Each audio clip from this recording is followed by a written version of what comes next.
de dicho grave violación a los derechos humanos, que es la tortura, que es la escala más grande, están los tratos crueles, inhumanos y degradantes, y obviamente está también, bueno, el maltrato físico. Cuando tú hablas y ves este delito tan monstruoso, nosotros tenemos que recordar que en el pasado eso se institucionalizó en Venezuela. O sea, el Estado venezolano llegó a un punto tal de institucionalizar la tortura como delito que apareció la figura del muerto desaparecido. Personas que eran salvajemente torturadas y llegaban a morir producto de dicha práctica tan aberrante.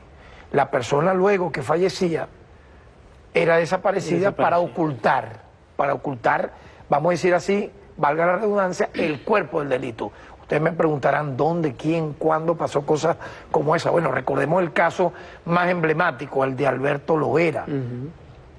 Luego de ser salvajemente torturado, de haber sido una figura estelar en la política venezolana, era miembro del buró político del Partido Comunista de Venezuela. Fue salvajemente torturado, lanzado de un helicóptero al mar Caribe, concretamente a las playas de Lechería, en el estado de Anzoátegui. Él no se le realizó una autopsia, le colocaron un ancla en el cuello y apareció flotando en la orilla de la playa. Unos pescadores lo descubrieron y el Estado venezolano, en aquel tiempo el presidente Raúl Leoni, simple y llanamente se hizo la vista gorda, no hubo detenidos, no se abrió ningún juicio. Y así funcionaba el Estado venezolano.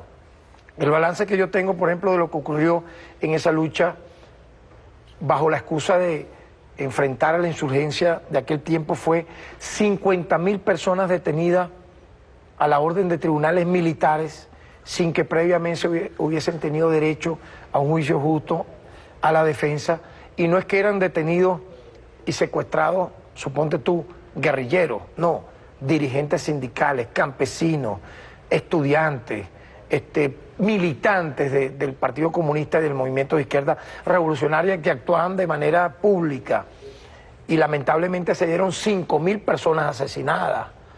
Se habla de 1.000 a 3.000 desaparecidos. Pudimos ver el caso, por ejemplo, de Fabricio Ojeda. Fabricio Ojeda tenía un gran prestigio, era diputado, presidente de la Junta Patriótica. ¿Qué ocurrió con él?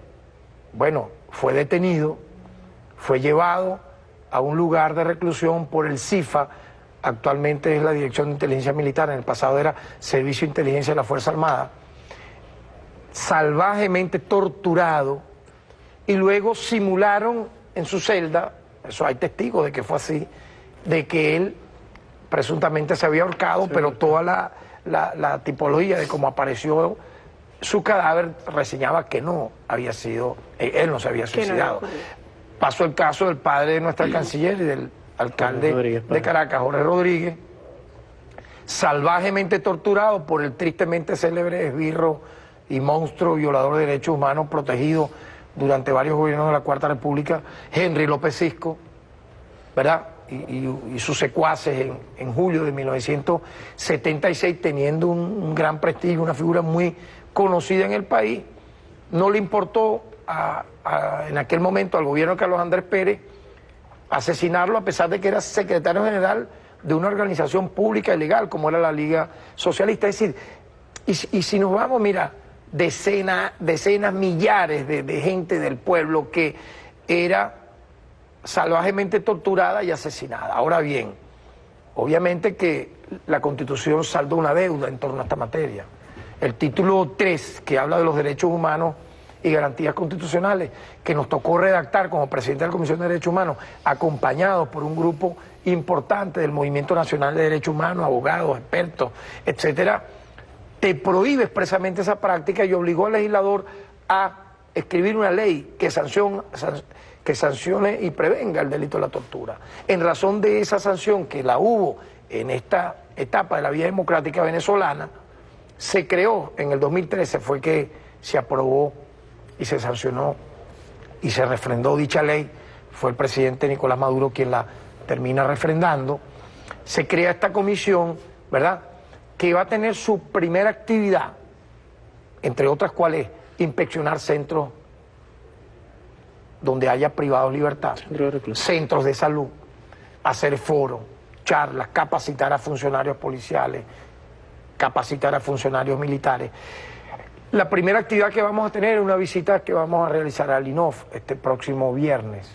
Y obviamente, bueno, hay grandes expectativas, la comisión está muy moralizada. Nosotros hemos querido invitar a la Comisión por la Justicia y la Verdad para que participe en esta comisión. ¿Por qué la Comisión por la Justicia y la Verdad? ¿De dónde nace esta comisión? Nace también por una ley conocida como Ley contra el Olvido, una comisión que investiga delitos ocurridos de violaciones de derechos humanos entre el año de 1958 a 1998. La conforma, entre otras personas, ¿quiénes? Bueno, el Frente Familiares de desaparecidos, de víctimas de esos años de terrorismo de Estado. Y creo que van a hacer un aporte importante a esta Comisión Nacional. Entonces, esto ocurre en un régimen, en un gobierno, en un Estado democrático que independientemente, yo he dicho, aparece creo que reseñado, si me permites, en últimas noticias, tú la mostraste, el delito de la corrupción policial, de la matraca, está vinculado obviamente a todas estas violaciones de derechos humanos que nosotros estamos en este momento enfrentando. Sí, yo he denunciado de manera reiterada esa práctica nefasta, o sea, sinceramente aberrada, muy nauseabunda, si me permite, de la matraca policial, de la corrupción policial. Yo aquí refiero, y lo reseña el diario Última Noticia, que la matraca policial puede terminar en tortura. ¿Por qué? Porque obviamente cuando tú eres un funcionario, ¿verdad?, de un cuerpo de seguridad del Estado, ¿qué debes tú transmitirle al ciudadano? Protección, resguardo, defensa de sus intereses, de su seguridad. Pero cuando tú te desvías del buen camino, como funcionario, como individuo, como ponte tú mando de la policía, porque puede ocurrir que también haya personas que no son solamente agentes, sino pueden tener cierta jerarquía. Y entonces utilizas la plataforma que te da el Estado. ¿Cuál es esa plataforma? Bueno, tu uniforme, tu arma de reglamento, tu patrulla, incluso hasta una sede policial, para extorsionar a un ciudadano, para sembrarle drogas o algún objeto proveniente del delito. Impunidad con esos casos en específico. Obviamente que nosotros estamos haciendo una campaña en contra. Mira, yo he sido reiterado en esta, lo fui cuando ejercí como activista de derechos humanos durante los años 70, 80 y 90. Quienes me han seguido en esa época saben que siempre fue para mí una gran preocupación la corrupción policial. Y yo creo que estamos llamados a hacer una gran campaña para una depuración de nuestra policía, de una reestructuración de nuestra policía, para brindarle al ciudadano común mayor seguridad. Entonces, esta práctica debe ser execrada de los cuerpos policiales, porque cuando tú extorsionas, cuando tú sometes a un ciudadano al cobro indebido, ¿por qué tiene que haber una comisión para que no te presenten, te termino, al Ministerio Público? Oye, si tú no me das 400, 500 o 1.000 millones de bolívares, yo te presento ante el Ministerio Público y te voy a acusar en esta acta policial que voy a forjar de que tú traficabas drogas cuando no lo hacías, de que tú delinquiste cuando no lo hiciste. Y bueno, obviamente cuando tú presentas a este ciudadano al Ministerio Público, o ya él va con un tiro en el ala, ese ciudadano que es inocente. ¿Por qué? Porque lo vas a someter próximamente a un juicio. ¿Cuántas veces eso no ha pasado? Entonces, la comisión, la extorsión, popularmente en Venezuela se le ha dado el nombre de matraca, pero eso puede derivar también en tratos crueles, inhumanos, degradantes, puede derivar en tortura. Entonces nosotros tenemos que ir en contra de eso. Para mí, el Estado venezolano debe luchar contra la impunidad. No puede haber nadie que investigue de autoridad, pero yo he dicho algo más, no es solamente el Estado quien puede violar derechos humanos. La nueva doctrina de derechos humanos establece, y la ONU tiene papeles de trabajo sobre esa materia, que una empresa privada, una transnacional, puede violar derechos humanos también. Entonces, obviamente que todos tenemos una responsabilidad en denunciar, en educar en valores.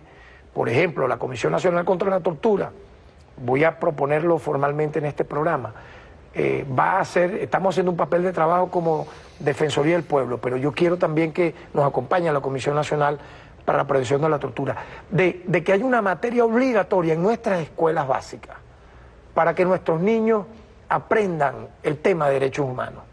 Eso le da a un niño, a una niña, un valor importante, un principio básico de respeto, de paz, de diálogo, de no violencia. Y yo creo que debemos empezar por las escuelas en esta materia. Claro, porque se educa, usted dice, habla de hacer campañas, de promover, de informar, pero también debe ir de la mano de sancionar.